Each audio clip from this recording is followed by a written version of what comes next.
बिहार की राजनीति से इस वक्त की एक बड़ी खबर आ रही है। चिराग पासवान से सुलह को लेकर पारस का बड़ा इशारा।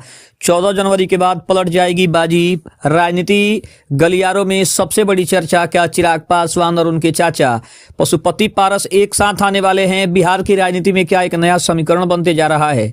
नमस्कार, मैं हूं संजीव और आप देख रहे हैं आप तक न्यूज। अगर आप हमारे चैनल पर नए हैं तो चैनल को जरूर सब्सक्राइब कर लें। आपको बता दें कि बिहार की राजनीति में विधानसभा चुनाव के बाद एक बार फिर से हलचल तेज हो गई है। सबकी निगाहें इस बात पर टिकी थी कि चिराग पासवान की बड़ी जीत के बाद उनके चाचा और पूर्व केंद्रीय मंत्री पशुपति पारस का अगला कदम क्या होगा।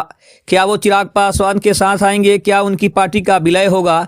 इन तमाम सवालों पर पशुपति पारस ने अपनी चुप्पी तोड़ दी है। स्वराज पोस्ट को दिए गए एक एक्सक्लूसिव इंटरव्यू में उन्होंने अपने भविष्य चिराग पासवान यानी उनकी मां रीना पासवान और बिहार में चल रहे बुलडोजर एक्शन पर बड़ी बात कही है। सबसे बड़ा सवाल ये था कि 2025 के बाद अब 2026 में पशुपति पारस क्या करेंगे।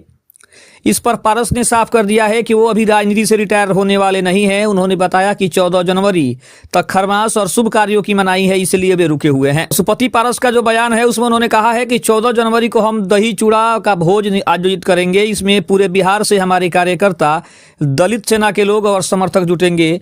15 जनवरी से हम पूरे बिहार में सदस्यता अभियान शुरू करेंगे और पार्टी को नए सिरे से खड़ा करेंगे। इससे यह साफ है कि पारस बिहार मानने के मूड में नहीं है और मकर संक्रांति के बाद अपनी नई राजनीतिक पारी शुरू करेंगे। विलय की अटकलों पर पूर्ण विराम लगा दिया है। राजनीतिक गलियारों में यह चर्चा जोरों पर थी कि पशुपति पारस अपनी पार्टी आरएलजेपी का विलय जदयू या बीजेपी में कर सकते हैं या फिर वो वापस चिराग पासवान की लोजपा रामविलास में शामिल हो सकते हैं। लेकिन पारस ने इन सभी अटकलों को सिरे से खारिज कर दिया और उन्होंने कहा कि विलय की बातों में कोई सच्चाई नहीं है। अगर मुझे विलय करना होता तो विधानसभा चुनाव से पहले आरजेडी का भी ऑफर था, मैं वहां चला जाता।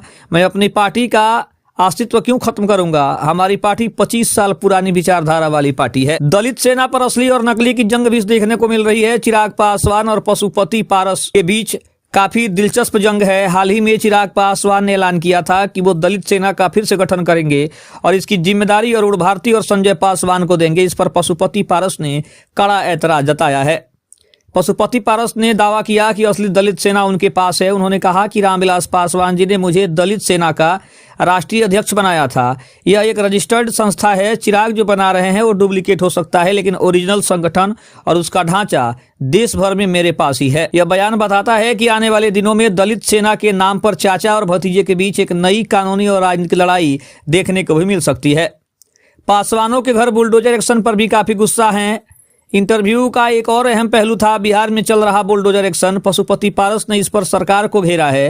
उन्होंने आरोप लगाया कि अतिक्रमण हटाने के नाम पर जिन घरों को तोड़ा जा रहा है उनमें 99% लोग दलित, पासवान और पिछड़े समाज से आते हैं।